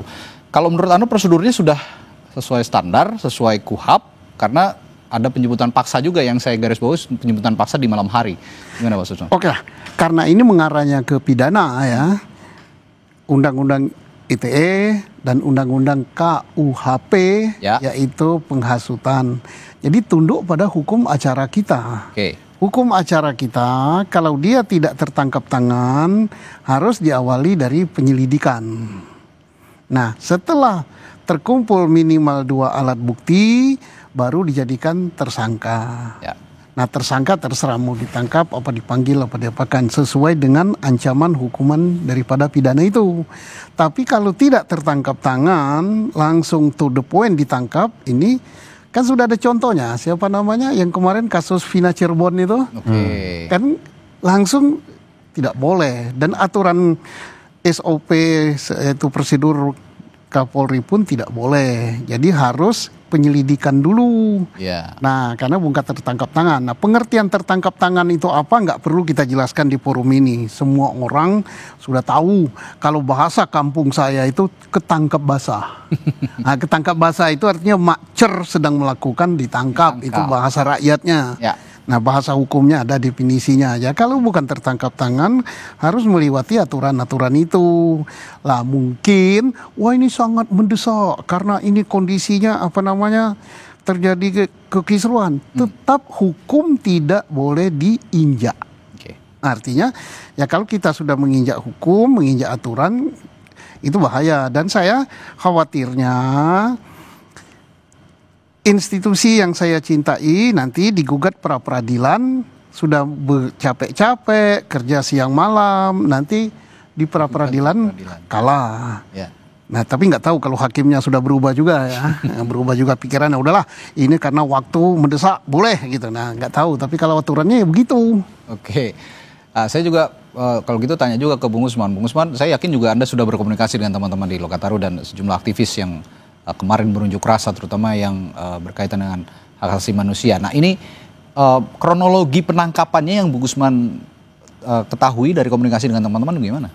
Ya, itu dimulai sekitar pukul 22.45. Jadi hampir jam 11 malam lah. Dan mereka kebetulan ada di Jalan Kunci di wilayah arah Pulau Gadung sana. Nah, ada 8 orang anggota Polda Metro Jaya mengendarai beberapa mobil, salah satunya R3 warna putih. Nah, dalam proses penjemputan paksa itu, Del Pedro dan lainnya itu mencoba untuk meminta dasar penangkapannya, surat penangkapannya, misalnya. Warrant ya? Pasalnya apa? Ya, arrest warrant lah. Tapi tampaknya mereka tidak memperlihatkan itu. Mereka berjanji nanti ditunjukkannya di Polda Metro Jaya. Nah, itu kan hal yang sebenarnya janggal. Kan apa susahnya? Kalaupun misalnya penjemputan paksa itu ada dasarnya, katakanlah seseorang sedang melakukan tindakan pidana yang dituduhkan gitu, yang sebenarnya tidak terjadi gitu. Tapi minimal dipertunjukkan lah, supaya kita terbiasa dengan hukum acara pidana ketika polisi ingin menyentuh badan orang untuk merampas kemerdekaannya, ada surat perintahnya. Ada surat-surat yang memperlihatkan apa benar orangnya Del Pedro Marhain, apa benar umurnya, alamatnya, pasalnya dibacakan, diberitahukan. Lalu yang kedua, ketika mau dibawa, kan Del Pedro minta untuk ganti baju, begitu kan, di baju ke ruangannya, ke kamar kerjanya, diikuti oleh 3 anggota Polda dengan ujaran-ujaran yang menurut keterangan kronologi dianggap berintonasi intimidatif gitu. Nah, sampai akhirnya dibawa, itu pun tidak dipertunjukkan surat-suratnya gitu. Nah, sampai di Polda lah itu baru kemudian diperlihatkan. Jadi hal-hal yang sebenarnya sepele bisa dilakukan oleh polisi tapi justru tidak dilakukan. Nah, ini justru menciderai kinerja polisi sendiri di tengah protes masyarakat yang sangat luas. Nah, ini juga terkesan terburu-buru begitu menangkap. Kalau kata Pak Susno tadi kan, kalau berbeda ceritanya kalau sedang melakukan perbuatan pidana kan itu ditangkap. Situasi di luar juga lagi landai kan. Kenapa nggak panggilan 1, panggilan 2? Biasanya jemput paksa itu kalau sudah 2 kali dipanggil. Dan ingat, sebenarnya kalau Amnesty mencatat bersama koalisi itu ada 3.095 kasus penangkapan.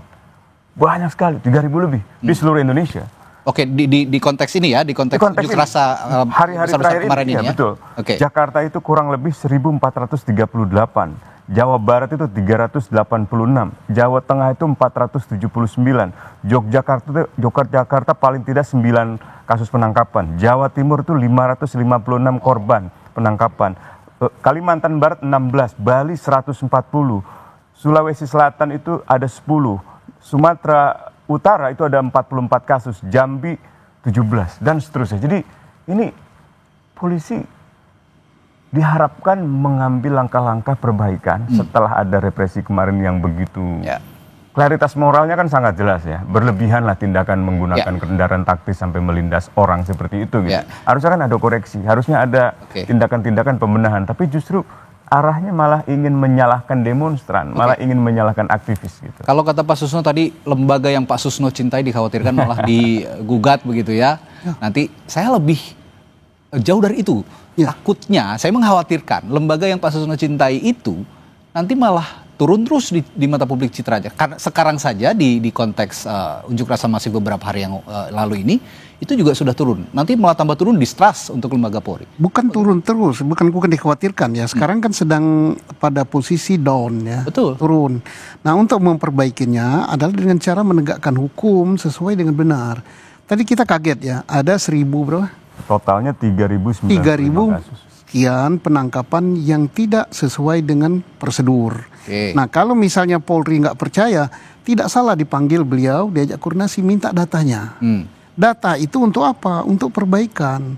Kan ada Kapolda, Kapolri ini yang harus perbaiki. Polda DKI, Polda Metro, kamu telah melakukan penangkapan dengan tidak sesuai prosedur sekian. Kita tahu ini adalah keadaan unjuk rasa dan ini sangat berbahaya dan polisi selalu membawa ini kepada ranah hukum. Orang-orang itu ditangkap karena dituduh melanggar hukum kan, bukan dituduh karena unjuk rasa. Kalau unjuk rasa itu tidak melanggar hukum, justru itu hak konstitusi dalam sebuah negara demokrasi yang harus dilindungi. Itu unjuk rasa. Nah, sekarang kenapa ditangkap? Karena kata polisi mereka ini melanggar hukum. Karena dia melanggar hukum ditangkap. Oleh karena itu terhadap orang melanggar hukum jangan juga dilakukan pelanggaran hukum. Nah, artinya apa? Ditangkaplah kalau mau ditangkap dengan sesuai prosedur. Ada surat perintah penangkapan, kemudian ada penyelidikan, ada itulah prosedur yang kita sepakati di negeri ini. Tapi kalau prosedur itu kita injak-injak, yang nginjak juga aparat saya sendiri, saya sedih. 1.300 dengan alasan, wah ini terpaksa. Ya terpaksa tuh bagaimana? Tetap harus kita hormati. Karena di dalam hukum acara itu tidak dikatakan. Kalau dalam keadaan ada klausal misalnya mengatakan, dalam keadaan terpaksa boleh dilanggar ini. Ya oke, kalau memang kita bersepakat untuk itu. Saya ingin masuk kepada konteks tuduhan atau tudingan yang dialamatkan kepada Del Pedro, Direktur Lokataru, soal penghasutan, Bung Usman, penghasutan dan juga menyalahi Undang-Undang Perlindungan Anak karena menghasut banyak anak-anak untuk ikut serta dalam unjuk rasa. Bagaimana Anda melihat delik yang dialamatkan kepada Del Pedro ini oleh polisi? Saya akan tanyakan itu, tapi saya harus jeda dulu sejenak. Di Sapa Indonesia Malam kami akan membahasnya sesaat lagi.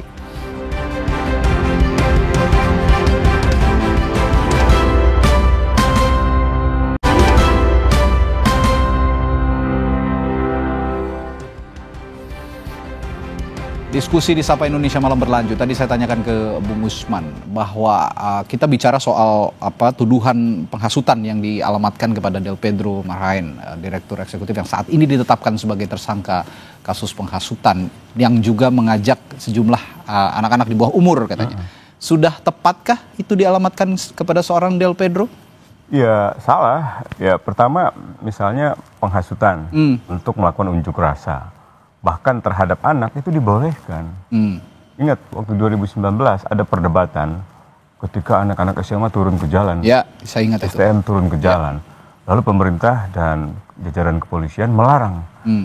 Tiba-tiba muncul pernyataan pers dari kantor PBB yang menegur pemerintah Indonesia, mengatakan bahwa anak-anak pun berhak untuk berunjuk rasa.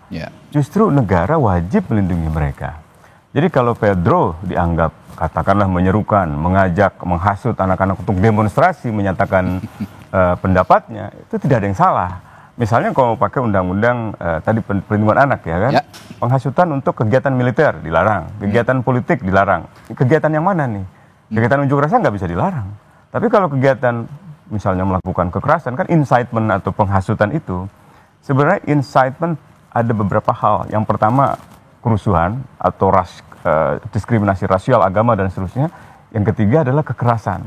Saya kira nggak ada satupun kata. Kalaupun dia mengatakan misalnya, saya coba cari sumber polisi ya, dari pihak kepolisian mengatakan kepada saya, itu ada kalimat dia yang misalnya mengatakan pukul mundur kepolisian, lawan kepolisian. Nah itu kan kata-kata yang sifatnya alegorik ya. Misalnya kayak dalam kampanye iklim, pukul mundur perubahan iklim, itu kan sesuatu yang sifatnya alegoris saja, nggak dalam arti literal yang bisa diterjemahkan untuk bakar kantor polisi, itu kan nggak bisa gitu. Nah itu apalagi yang saya lihat tadi penjelasan konferensi pers pihak kepolisian kan perannya apa? Perannya collab, maksudnya mengundang kolaborasi di dalam postingan Instagram. Live Instagram ya. Itu kan bukan tindakan pidana itu. Saya khawatir. Itu cara, metode supaya pesan dia tersampai ke masyarakat. Dan di era digital ini ya memang begitu medianya. Biasa berkolaborasi. Bisa aja misalnya Mabes Polri berkolaborasi dengan Kementerian Hukum dan HAM dalam Instagram untuk menjelaskan sesuatu itu kan nggak ada pidananya. Kalau gitu saya masuk ke status tersangkanya akhirnya tidak cukup kuat lah ya. Lemah sih. Sangat lemah. Gansannya akan kesulitan juga ke depannya untuk pembuktian. Selanjutnya ke Pak Susno. Kalau begitu alih-alih ini polisi ini mencari dalam tanda kutip ya biang kerok kerusuhan kemarin dalam unjuk rasa, ini sebenarnya kegagalan polisi kah untuk mencari anarko sesungguhnya sebenarnya? Jadi begini, makanya saya katakan tadi pada waktu sidang kode etik dan saya wawancara juga ya dengan salah satu stasiun swasta, terjadinya chaos atau kekerasan itu kita harus evaluasi. Jangan kita melihat keluar, apa betul ada unsur luar yang masuk. Kalau unsur luar yang masuk berarti pengamanan kita terhadap unjuk rasa kurang bagus. Karena unjuk rasa ini apapun alasannya harus jalan. Unjuk rasa harus jalan. Kalau unjuk rasa ini terganggu, berarti yang mengamankan unjuk rasa yang nggak benar. Kemudian karena unjuk rasa ini hak demokratis, tidak boleh dibubarkan. Alasan apapun juga. Jadi jangan sampai dorong, udah selesai, nggak boleh. Biasanya alasannya jam 6 sudah sore. Tidak boleh, harus dia berjalan. Nah kemudian dari aparat, karena ini pengertian mengamankan itu bukan membubarkan. Artinya melindungi mereka supaya unjuk rasa bisa berjalan. Mari kita berubah pola pikir kita dari Orde Baru kepada negara demokratis, sudah berubah. Nah termasuk di dalam mengeterapkan hukum tadi, saya bagus sekali itu ya. Mentersangkakan seseorang, kita sudah punya UHAP yang bagus kok. Ada prosedurnya, ada apanya. Tidak bisa. Saya mau disclaimer dulu Pak Susno dan Bung Usman. Bukannya saya tidak mendukung langkah polisi untuk menindak orang-orang yang bertindak anarkistis. Tapi ya itu tadi, polisi harus bisa juga mengungkap siapa dalang sebenarnya begitu. Ini yang kita harus dorong. Anda setuju dengan itu? Ya harusnya. Kan harusnya kan yang diperlihatkan oleh pihak kepolisian misalnya ya adalah orang-orang yang benar-benar menyulut kerusuhan, membakar fasilitas umum misalnya, atau karena membakar kantor polisi. Saya selang sedikit, karena kemarin juga kita mendengar atau ya berseliweran, ini sekaligus klarifikasi juga ya, untuk kasus mungkin ada informasi juga, bahwa yang datang ke aksi unjuk rasa itu berbeda dengan yang sudah berunjuk rasa sejak waktu-waktu sebelumnya, tiba-tiba datang ke halte membakar, melakukan perusakan, ini sudah ada yang memobilisasi. Nah pola semacam itu yang harus diselidiki. Nah, kalau saran kami, bentuklah tim gabungan pencari fakta atau tim gabungan investigasi independen. Ada unsur kepolisian, ada unsur masyarakatnya, ada unsur tokoh-tokoh yang punya integritas, punya keahlian gitu. Sehingga kita sama-sama bisa mengetahui apa sih sebenarnya yang sesungguhnya terjadi. Saya kira ada yang memang organik, ada yang tidak. Yang organik itu misalnya ketika kejadian Afan Kurniawan, itu kan benar-benar orang semua marah gitu, dan banyak yang spontan datang ke misalnya tempat-tempat Brimob misalnya. Tapi ada juga yang mencurigakan gitu, misalnya kenapa sampai rumah Sri Mulyani gitu atau rumah anggota dewan bisa begitu mudah diserang di dini hari gitu misalnya. Nah itu juga perlu kita ketahui dengan satu hasil pencarian fakta. Dan uniknya tidak ada penjagaan sama sekali. Nah misalnya itu. Tidak ada pengamanan sama sekali dari perlu ditanya security-nya, petugas satpam klasternya. Kenapa? Ada apa? Apakah ada tanda-tanda yang membuat dia takut dan seterusnya gitu? Apakah yang membuat dia takut kerumunan saja, atau misalnya tidak ada katakanlah ada oknum gitu kan beberapa hari saat itu ada peredaran di media sosial informasi kepolisian Brimob menangkap tentara misalnya gitu. Ada Intel Bais misalnya ketangkap dengan kartu tanda anggotanya. Lalu besoknya dibantah gitu kan. Ini kan memperlihatkan ada masalah yang tidak beres nih. Dan mungkin kalau pihak kepolisian yang menangkap, pasti tentara mendesak agar dibebaskan. Nah, sebaiknya ada tim investigasi independen untuk melihat dan menengahi situasi seperti ini. Ya, sekali lagi diskusi kita malam hari ini tidak untuk, saya sama sekali tidak berharap peristiwa kemarin itu terjadi lagi. Jangan. Saya sama sekali tidak berharap. Tapi Pak Susno, kemarin itu yang terjadi kemarin itu kan kemarahan publik yang sudah menumpuk dari hari ke hari, dari bulan ke bulan, dari tahun ke tahun. Jika ini juga terjadi sekarang, mungkin tuding-menuding aktivis yang ditangkap ini akhirnya tidak terbukti, publik kan juga akan tersenggol lagi egonya, akan tersenggol lagi emosinya. Bagaimana polisi harus bersikap kalau begitu? Ini sudah bukan lagi polisi yang harus bersikap, tapi negara ini. Presiden negeri ini yang harus bersikap, pemerintah negeri ini. Nah, untuk polisi adalah tentunya perbaikan ya. Perbaikan, jangan sampai melakukan penangkapan dengan melanggar hukum, nanti numpuk lagi kesalahan. Apa yang terjadi selama ini koreksi. Untuk DPR juga gitu. DPR koreksi juga. Mengapa sampai begitu? Karena DPR seolah-olah tidak memfasilitasi rakyat. Nah, sekarang siapa yang dipercaya oleh rakyat itu? Satu, meledak dengan unjuk rasa. Dua, dengan koalisi masyarakat sipil. Bayangkan kalau kita nggak punya koalisi masyarakat sipil, DPR kita siapa? Ini analogi yang menarik. Aktivis itu kan bersuara mewakili publik, karena DPR-nya tidak bisa mewakili publik. Bagaimana tidak kalau ada posisi? Nah, itu. Sekarang ya DPR tidak bisa mewakili publik, aktivisnya yang mewakili publik malah dituding yang lain-lain. Iya, dituding makar, nah, itu dituding teroris, gimana mendudukkan permasalahan ini? Anarkis gitu. Ini juga harus ada perlibatan DPR sebenarnya, karena sebagai representasi publik yang saya dengar DPR lagi mencoba untuk bertemu gitu ya. Ya. Kita lihat aja nanti, apakah memang sungguh-sungguh ada rencana untuk mempertemukan mereka dengan para kelompok-kelompok memprotes ini. Dan yang terpenting sebenarnya akar masalahnya itu diselesaikan. Akar dari gejolak sosial ini apa sih? Kebijakan pajak, ketidakadilan gitu, ketidakadilan sosial gitu di bidang lingkungan, di bidang sosial, pekerjaan, PHK, sampai ke soal yang terakhir tunjangan anggota dewan yang saya kira berlebihan lah gitu. Kita kembali ke topik kita malam hari ini, bahwa polisi yang menuding aktivis yang menghasut unjuk rasa ditangkap. Kalau begitu, Pak Susno tadi bukan hanya polisi tapi negara yang harus bersikap. Nah, negara bagaimana harusnya menyikapi tudingan yang dialamatkan kepada Del Pedro ini? Nah, negara harus menyikapi ya tudingan seperti kepada Del Pedro ya. Dia adalah tokoh dari koalisi masyarakat sipil yang harus dilindungi. Jangan dengan misalnya, wah ini dia menghasut. Pembuktian menghasut itu tidak gampang. Artinya tidak gampang apa? Apakah betul karena dia bermain di media sosial menimbulkan kejadian ini? Bukankah kejadian ini akibat sesuatu yang menumpuk baik dalam tadi yang dikatakan Pak Usman, penegakan hukum, ketidakadilan, masalah ekonomi, masalah pajak itu udah numpuk. Bukan dia kecuali ya kalau di dalam ajakannya atau di dalam percakapannya, di dalam chatnya menulis mari kita bakar, mari kita rampok, mari kita ini, itu yes. Tetapi kalau mengajak orang unjuk rasa tidak salah, dan itu diperbolehkan. Mengapa diperbolehkan? Karena unjuk rasa itu menyatakan pendapat yang dilindungi oleh konstitusi. Kalau gitu terakhir saya ke Bung Usman, dalam konteks penangkapan Del Pedro ini, kalau tadi saya paham polisi adalah penegak hukum yang punya wewenang untuk menyelesaikan masalah-masalah seperti ini.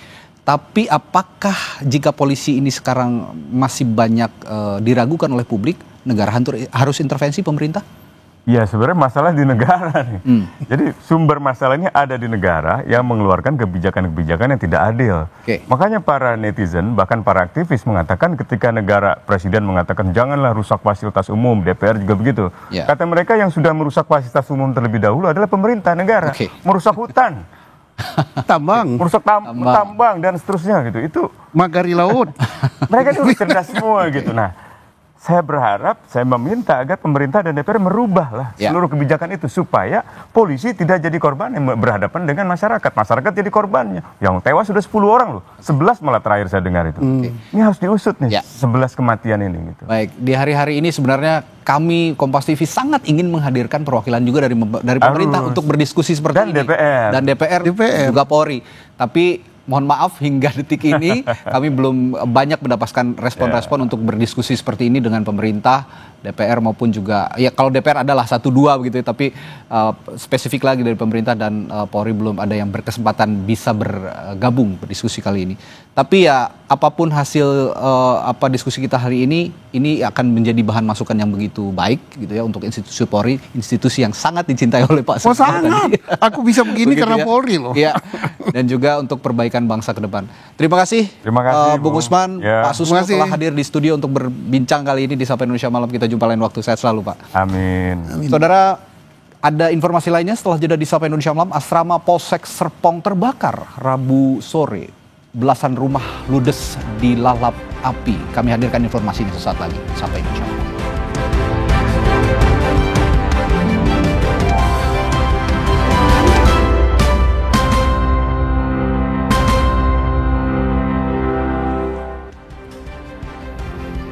Masih di Sapa Indonesia Malam bersama Radisa Putro dan saya Friska Clarissa. Asrama Polsek Serpong terbakar Rabu sore. Belasan rumah ludes dilahap si jago merah.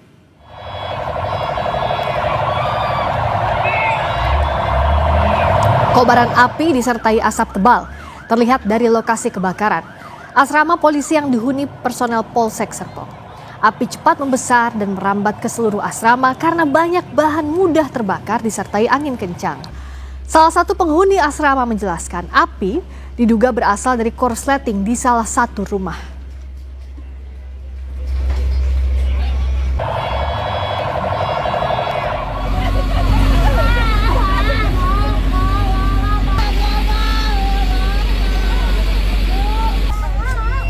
Keluarga dari anggota polisi histeris melihat kejadian terbakarnya asrama Polsek Serpong. Salah satu penghuni asrama menjelaskan api diduga berasal dari korsleting di salah satu rumah.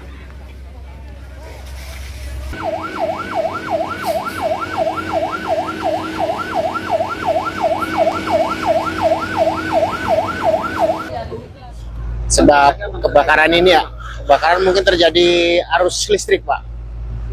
Akibat angin kan gede tadi, jadi cepat nyamber. Si api ini cepat ngerembet ke atap-atap keluarga. Kurang lebih 16 unit rumah. Dan jadi sebabnya sih arus listrik yang jelas tadi. Sorotan selanjutnya, jelang laga persahabatan di Surabaya, pelatih Timnas Indonesia Patrick Kluivert dan sejumlah pemain Timnas membuat pesan video kepada masyarakat untuk saling jaga. Dalam bahasa Inggris dan Indonesia, pelatih Kluivert dan sejumlah pemain seperti Rizky Ridho, Jai Itses, dan Ragnar Oratmangun meminta masyarakat untuk saling jaga. Pesan ini disampaikan merespons aksi unjuk rasa yang berujung kericuhan di sejumlah daerah.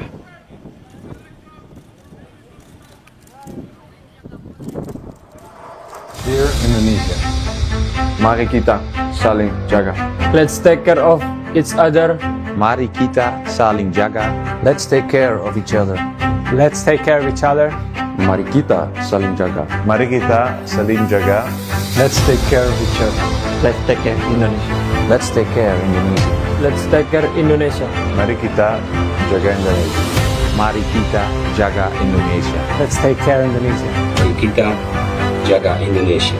Let's take care Indonesia. Mari kita jaga Indonesia. Mari kita jaga Indonesia. Terima kasih.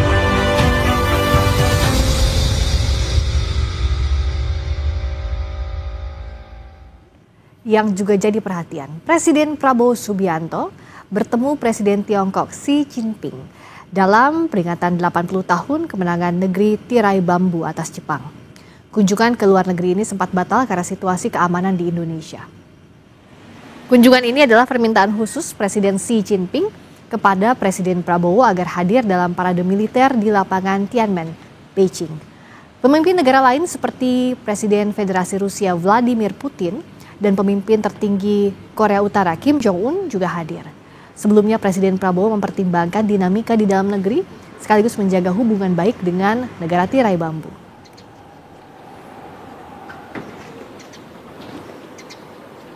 Tentu saja beliau akan berjumpa dengan para tokoh pemimpin dunia, terutama presidensi. Nah, kami berharap, kita semua berharap mungkin di sela-sela waktu kunjungan beliau tentu ada pembicaraan yang tentu kita berharap membawa kebaikan bagi hubungan Indonesia dan pemerintah Tiongkok.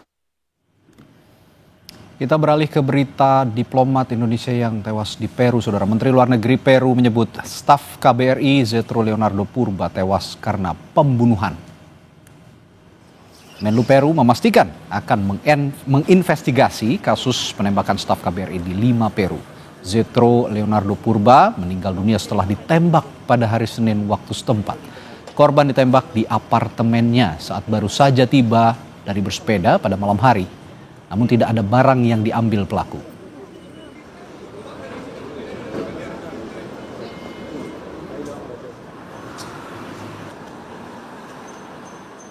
Ayer en la noche ocurrió un hecho de sangre, un asesinato tremendo, terrible, como los que tantos sufren nuestros conciudadanos en el país, y en este caso fue de un ciudadano, un funcionario de la Embajada de Indonesia en el Perú. Pimpinan DPR menerima mahasiswa untuk mendengarkan aspirasi dan aduan terkait demonstrasi yang terjadi sekitar sepekan lalu. Sejumlah mahasiswa dari berbagai universitas dan gabungan organisasi mahasiswa hadir di ruang Abdul Muiz, Gedung Nusantara, Jakarta. Mahasiswa diterima langsung 3 wakil ketua DPR, Sufmi Dasko Ahmad, Cucun Ahmad Syamsurijal, dan Saan Mustafa. Salah satu perwakilan mahasiswa dari BEM UI, Agus Setiawan, meminta kepada DPR membentuk tim investigasi independen mengusut tuntas dalam kerusuhan saat aksi demonstrasi termasuk dugaan makar. BEM UI juga berharap agar DPR dapat menjalankan amanat yang diberikan rakyat Indonesia.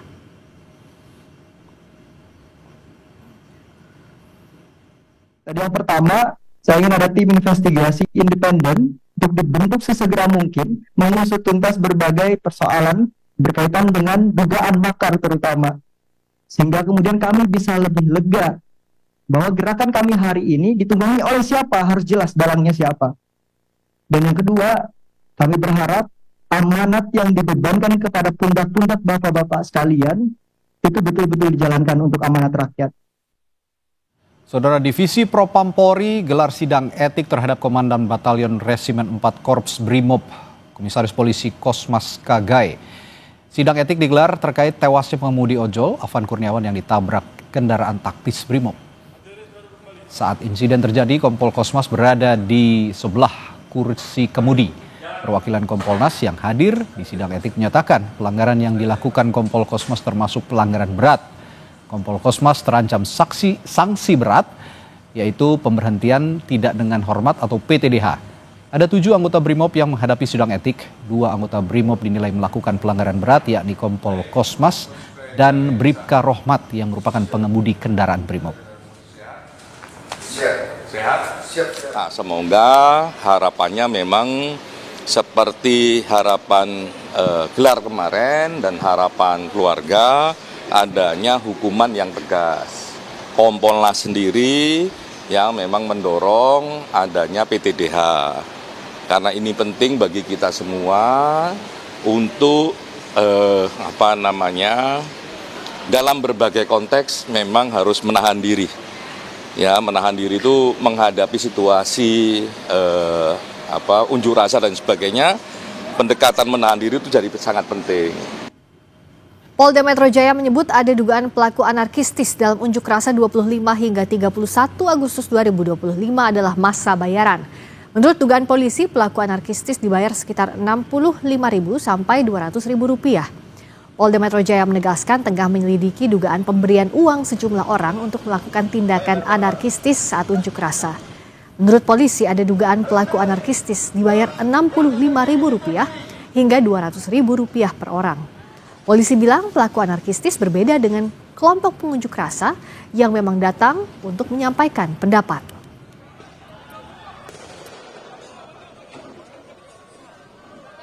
Jadi ada juga beberapa pihak yang masih dilakukan pendalaman terkait memberikan iming-iming imbalan uang dengan rentang nominal Rp62.500 hingga Rp200.000 bagi anak-anak dan dewasa yang mau hadir melakukan aksi. Kami tutup Sapa Indonesia Malam, namun kami ingatkan Anda kembali agar jangan lupa cukupi kebutuhan air mineral Anda setiap hari dan rasakan kesejukannya. Saya Radi Saputro. Saya Friska Clarissa, terima kasih. Selamat malam, sampai jumpa.